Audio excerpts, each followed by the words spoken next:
God kveld, så vi dator i Lursta, og vi jo enda en affær inne i Fjallapratekne. Og nu det at vi har vært i noen sælene som vi finner. Fjallapratekne finner vi i Matteus kapitel 5, og kapitel 6 og kapitel 6. Men vi har vært i noen sælene som vi finner i 15 kapitlet og vers 3, og hun begynner vi sæler til som fatak i anta, og så sier han, sæler til som syrja, sæler til spekfør, sæler til som hungrer, tyst etter rettvise. Vi så hvordan jeg holder anden veljan for inn, og viser mennesker av sånne fortapte støv, til mot innere fatrakere døme, og til løyer atlamen til å få nytt hjärsta, sånn at dette her er godsverk, ikke mennesker. Dette lykkes nekvån tog som Jesus sier ved Nicodemus, han sier, du måst fuast av nødjon, du måst fuast omanfra, til god som har færre inn, du måst, kristendommen handler øyne om at du måst først innsutja hvor du erst, at du ikke erst for god. Så det har vi vært i jøknen, og så gjerne så vi øysene at de som levde og sælene her, heter fullstendige ørvisene fra ødlund som heimeren er, så leser vi et middel annet i vers 11, i 5. kapitlet, sæler tid at jeg spotta tekkon, søkje tekkon, og likva alt ilt om tekkon for munna skuld. Gledest og fekknest i løntekkar er stør i himle, så la søkta jeg at profeten i våre fire tekkon. Så får han inn og viser av at akkurat som Jesus sjalvor, som jeg visste jo her, at for til to for til livet enn den her friere veien, og for til den veien som god atlar, det her vevren, som man sier, som er i rujtjegods, eller himmelrujtjesgods, så det ikke ansbetøyende at ødfalt fra damade. Nei, det får kanskje vente seg mot det der til å være etsøkt, og i minst tenk, ødfalt ikke damade, men han sier gledest, til ofte teksjonen på at du har rettet spåren. Så gjerne fer Jesus inn, til å si fra vers 13 og til vers 16. Så får han inn og viser, ta i god i ferden inn og har brøtt et menneske inn vartels fra, vi har gjort fatak i anda, vi har fyllt ved Kristus, kan man sige. Så det at vi som man sier i vers 13, tid salt i gjerrerne, og tid øynast, og vi visste jo at salt, den primære enda mal ikke saltet til å halda råte bostur, så vi for å være vittne, og så gjerne sier han, tid ljøs hamsins. Det vil si at det er som har opplevd seg sælene, de ljøs og salte i hessen heime, og så ender han og sier i 16. verset, lete såløs ljøstikkere lysa mennesker, så de kunne suttje gauverstikkere, og færetikkere som i himmelen. Så vi blir at det som god gauversk koma, til vi gjør det på Guds måte. Og til å gjøre oss til, ta nødje avsnittet her, fra vers 16, Matteus 5, vers 16, og til og vi 20. vers. Her kommer vi inn av noe nytt, sånn at alt løyer til, akkurat som sælene løyer til hver så løyer dette øysen inn til noe. Og her får vi inn og suttje at Jesus fer inn, og han får ta seg om lovene og profetene. Og jeg halte at vi skulle simpelthen bare lese hese versene først. Og vi kommer å bruke, og jeg synes du tog jo på det, hese her versene å se grunnleggende. Og jeg halte at det særlig grunnleggende i det, at vi miskylder det. Vi skulle minnes til at det Jesus som taler. Hva sier Jesus om lovene? Jeg husker bare det tog jo på øyne, men også om lovene, at jeg husker om alt gamle som er lovene og profetene. Hva helter han om det? Og det er det som sitter her. Så la dere bare lese disse versene. Matteus 5, 16 og til 20. Og i kattelet heter her avsnittet Jesus og loven. Jesus og loven kattelet det. Det vil si hva helder Jesus om lovene. Her stender, vers 16. Hugsa ikke at kommet å sette lovene urgilt etla profetene. Ikke kommet å sette urgilte, men at fullkommen. Du sannelig sier til dere, inntil himmelen gjør forgenka skal ikke minste bøkstav eller prikker av lovene forgenka for enn det alt hever hent. Hvert han som tog bryter et minste av som bånen og lærer mennesker så skal kallast hvert han som tog bryter et minste av som bånen og lærer mennesker så skal kallast en minste i rujt himmelrujt. Men han og i heldre teg og lærer teg skal kallast staurur og i rujt himmelrujt. Så jeg sier til henne, rattvusetikkar, ikke mætar, rattvusina skriftlærd og fariseere, koma det alls ikke inn i rujtje, himmelrujtjes. Hette her en ometalige, grunnleggjande tekster som vi har her på. Det vi har vers 16, 18, 19 og 20, og det særlige vers 16, 18, 19 som vi skulle bruke sin tøye på. Og her færer vi inn og sutja, hvert heldur Jesus om lovene. Hvordan sa Jesus på lovene?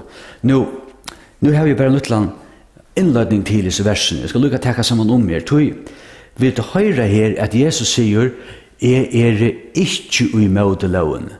Jeg ikke kommet å takke lovene og profetene av. Jeg kommet å oppfylle. Og vi leser også her i vers 1, hugsa ikke kommet å sette lovene og gilde etter profetene. Nå hvor sier Jesus, hugsa ikke. Da han sier hugsa ikke, så ligger det noe ut i at her kan man fære inn at hugsa at Jesus kommer nemlig å takke lovene av bort og profetene. Han kommer å takke det bort. Men Jesus gjør det pura klart her at det ikke oppgaven til honom. Og til nek mennesker som har hentan hukkboren, at Jesus Kristus, da han kom, det leser ofte i Johannes i halte til 16, at nøyen og sannløgjen, loven kom ved Moses, og nøyen og sannløgjen kommer ved Jesus Kristus. Men vi må ikke lese disse versene, eller det verset som om at Jesus kom inn, og så har han tidlig loven av bort. Det veldig mykjeling. Det flere folk som halter det. Etla som onker helter, at i gamle testamentet, her var det frelst ved lov. Men nå da Jesus kommet, så vi frelst av nøy, og vi trygg. Nei, slett ikke. Frelsen har alltid vært av nøy.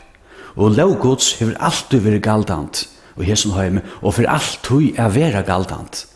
Den loven som Gud kravde av menneskene i gamla testamentet den samme loven som Gud krever i Nya testamentet. Gud kan ikke genge på kompromiss ved sina lov. Og her husker jeg at loven, vi kunne faktisk døyla den opp i troi. Ødelig ikke øyne i øyne her, men jeg halte her ønsker å øyne i roi. Da vi døyla loven opp i troi, så mener vi at vi tar troi ting som høres inn i halte igjen. Det første kunne si den moralska loven. Det vil si det tog bøyen, det viser hvor god det det tog bøyen viser at vi skulle ære god, og det viser god høylaver, vi skulle ikke stjæle, vi skulle ikke drepa, og vi skulle elske god og ødlakra hjärsta. Så det den moralska loven. Hun stender til øyn og hverja tog, kan man sige, som galdant, hentan loven, det viser Guds høylaløyga. Så igjen her har vi øysene, det jødiske lovene. Mittelen annet til leser i Mosebøkene, at hvert jødene skulle du eta og ikke eta, middel anna bei muslimer og jødar og øyner her, at de et ikke grus. De vil ikke eta grus, de skulle ikke nema forskjellige dating, og du kan fære inn her, og i heldur 4 Mosebøk, så kan du sutja, og 10 Mosebøk, så kan du sutja matlovna, hva de skulle eta og hva de ikke skulle eta, og de skulle halda imiskar høgtid og så framvegis. Så det man kan sige, jøda loven. Og henta loven var for at de skulle skilja seg ut fra høytningene. Det skulle være skjønnelig, øysene maten som de var på, den maten som de eto på. Og til legger jeg mest til Daniels bok, at Daniel ville ikke gjøre seg overrøynen av mate kongsens. Han sett seg fire, at han ikke skulle ete det som var vannhøylet. Så det jøda loven, så det hadde moralske loven, og det var jøda loven, men så har vi øysene, jeg har ikke godt ord for det, vi har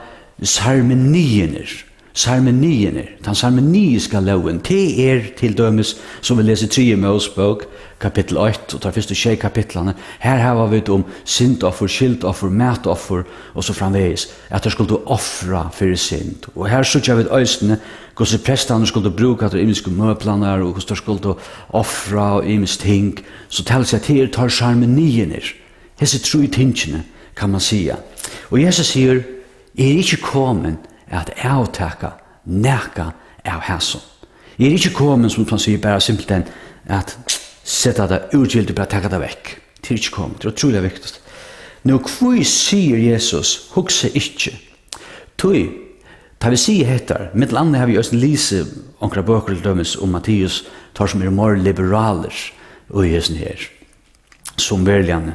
Jeg enda nivist om det endurføtter, at de kunne si det på tammaten. Til dømes for som hun sier, ja, men her sykja vi det Jesus for inn, og han for umøte lovene. Og det ikke løy at man kommer til det nye støvna, det viser seg som om at Jesus sier mittel anna og i 21. verset, legg mest til, i 5. kapittel i Matteus, det har hørst er sagt, vær vi hinnom gamle. Du måst ikke drepa, og tanne dreper skal være sikker for dømen.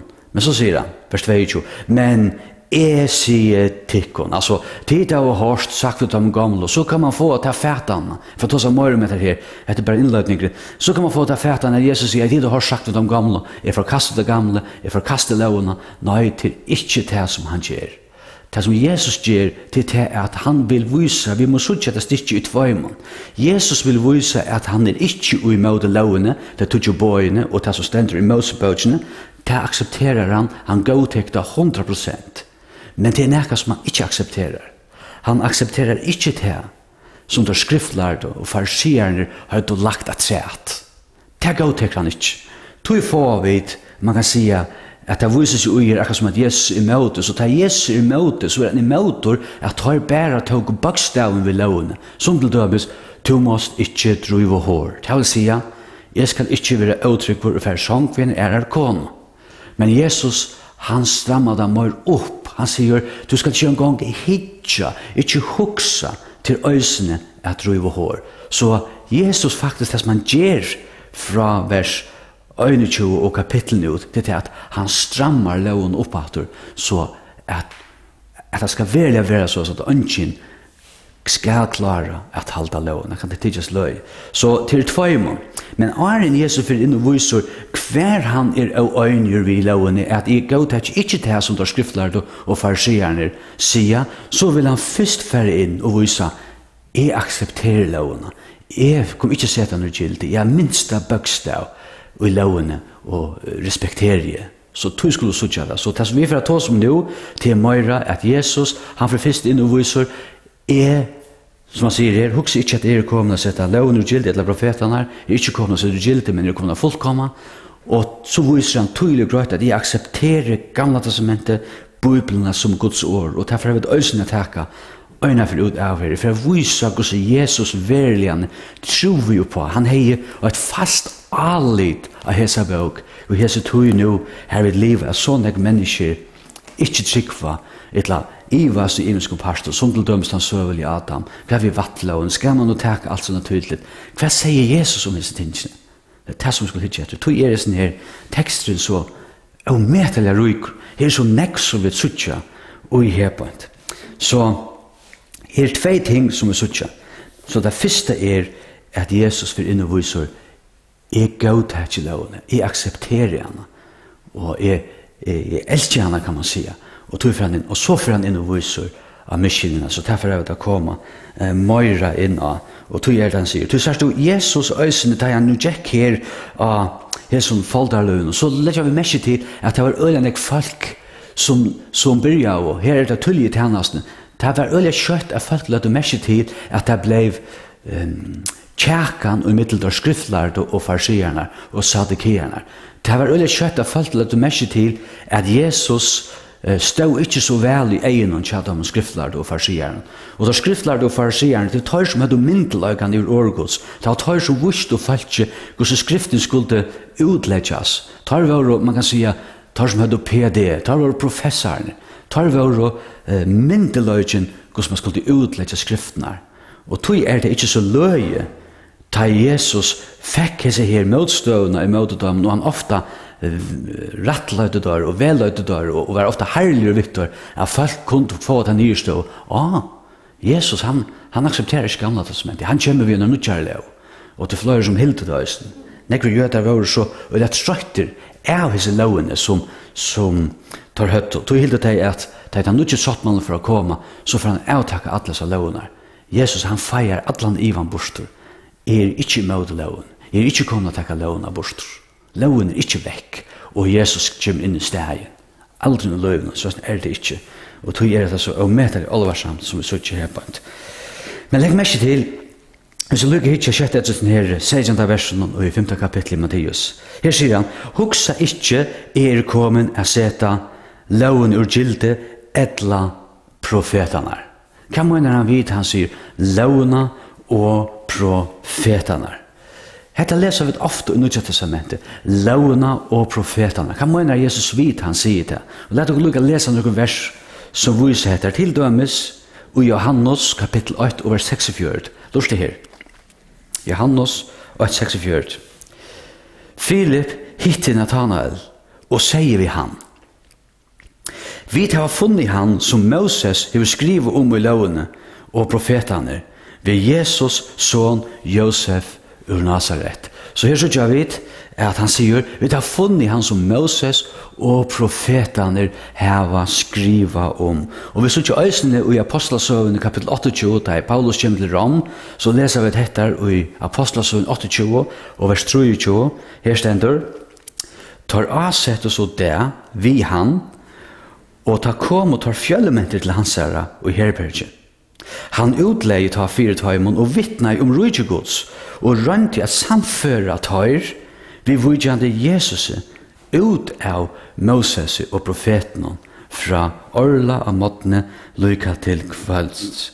Så vi suttja her at det som tar gjerra Paulus sier, han utlegger fyrtøymon fra Moses og profeten. Og til å si Moses og profetene alt gamla testamentet til Mosebøkene og Josva og der søvelige bøkene og til øysene åretøkene og øysene salmaner og øysene profetene, alt laven opp. Det var det som Jesus aksepterer. Det var det som ble skrivet om han. Jesus oppfyllingen av tog. Nek ble profeteret om han. Han oppfyllingen av tog. Og tog sier han øysene middelanna og i Matteus 24. Nei, Lukas 24 og vers 22. Og det Jesus selv som tog seg. Og legg mest til han sier ved lærersvennerne. Lukas 24 vers 22. Han, altså Jesus, byrja jo nå fra Moses og fra ødlom profeten og utleie for tøymon til som i ødlom skriften var sagt om han. Vers 44. Og han sier vi tar, hetta år møyne som tala vi tikkum, men i en verdsja tikkum, at alt måtte genge ut som skriver om meg, og i Moselovene, profeten og salmonen. Så her får vi et øyne å vite at Jesus da han kom inn i den heimen, så det ikke et liv at Jesus bare sier, ok, han vakna i morgen, hva skal jeg nå gjøre? Nei. Det ble skrivet, Jesus var atlan tøyna løyen og fylte Guds atlan. Det vil si, han var øyla bevisst om at han var sånn Guds, og han var kommet for at oppfylla hesa bøkene. Han var oppfyllingen av han, det ble skrivet om han. Og tog blir årgods. Hette alltid et av de største undrene som hava, at Bibelen selv ofta prekvi av gode tid. Det som leser Bibelen år for år, atter og atter. Jeg hadde det så fantastisk å suttje hvordan gamla testamentet og Nya testamentet passar saman. Hette skriva 2000 år av måned, jeg fjører det imenske mannen, men hvordan dette passar saman som et pustelspel. Det fantastiskt. Det ikke løye Satan brukar det liberale teologina og for inn og sier. Nå var skvatt gamla testamentet en bok, og så begynner man på å spille det Nya testamentet. Nei, øyn og før. Jeg husker særlig om da jeg leste lærere, at jeg har en religionslærere som undervisste til, som heit han søvelige tilgångene til Jesus.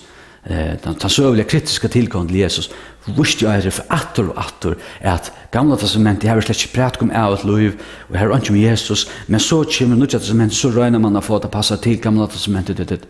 Øyne hver som har lyst skriftene, sinter, veit, selv om du har 3, 4, 5, 20 PhD-grader, at sånn det ikke.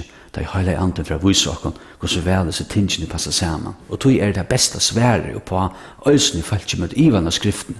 Utleggskriftene, les det, at heilige anden gjør det livande, så for det suttja hvordan fantastisk alt dette her passer sammen. Så måtte god velja hjelp okkon som godsbød. Så det som bare sier her jeg vil fære inn her og suttja at Jesus, det som han nu gjør, han aksepterar gamla testamentet. Han fra vysa av et land, vi fra suttja at han oppfyllingen av gamla testamentet, og at han tutsi bånen, av lovene og øtlen lovene, og så fer vi inn og suttja særlig fra vers 19, og ut etter at Jesus ikke aksepterar lærerne tjatt om skriftlærde og farsierne. Hette er en anmenning til okkon om at vi ikke alltid skulle godtaka det som om man har PhD-grader eller det som folk respekterer. Du folk respekterer det skriftler og farsieren, men tar for helt skøyver. Og legg mest til hva Jesus sier vittar. Han sier vittar i 20. verset og i Matteus 5. «Til jeg sier tikkon, rettvis tikkar ikke mætar en rettvis skriftler og farsieren, kommer det alls ikke inn i rujtjegods. Han sier tvei ting. Han sier kvaliteten. Den rettvis som tar av rundt av vunnen oppi seg selv, hun ikke gøy nok. Og han sier øytatræt, tar halde på hese rettvisene, så kommer det slett ikke inn i rujtjegods. Nå tar seg du hørt på han. Jesus måtte fære etter det falska og bråda det nyer, for jeg bytja nekka nytt opp. Han måtte tega seg lærerne av bostor, at tukas ble rettvisgjørt og sjálfur. Og det måtte være 100% av falskje stå her og visste, og vi må vite at Jesus kommer ikke tega loven av bostor. Men han kommer at oppfylla han. Og legg mest til hva Jesus sier i vittar øysen, og så skal det være liver. Og i Matteus 5 og vers 23, jeg tror med til alvarsamt. Han sier, tid rannsaka skriftene, Johannes 5, 23. Tid rannsaka skriftene, tid hugsa at tid hava av et liv ut heimen. Og det og ter, og jeg vittne om meg, tar misto essensen, tar det granska av skriftene, lovene, kopiera av det, tar misto essensen. Jesus sier, til og med tar tala om. Tid halda til det av et liv ut heimen. Nei. Hvis du ikke sagt Kristus og i Bibelen, så er han ikke vel. Og tog det så alvarsamt. Og tog det vi må fæte seg tingene. Og måtte Gud hjelpe oss til det, og lagt oss inn, så vi vel kunne se etter. At vi må be sammen. For vi prøver å takke til for Herren Jesus Kristus. For jeg takker til for til lov. Jeg husker som Salmon 119 som stender, som David sier, som jeg elsker lovtøyene. Jeg tæres bort av troen etter lovtøyene. For det som halder loven tidlig vekk og borster feir, og at hun en høttende der, for det har vi ikke fært etter. Og jeg byr for at jeg må lusta vujer, og verlig må suttja, hvordan nøye sottmalen, og hvordan lovar sottmalen, hvordan alt passer sammen feir, og hvordan alt av nøye, og øyne nøye av det. Det byr vi din herlig om. Signe etter vujer, og byr for at høyla anden verlig åpner av skriftene, så vi verlig kunne fært og skylja til. Det byr om i Jesu navn. Amen.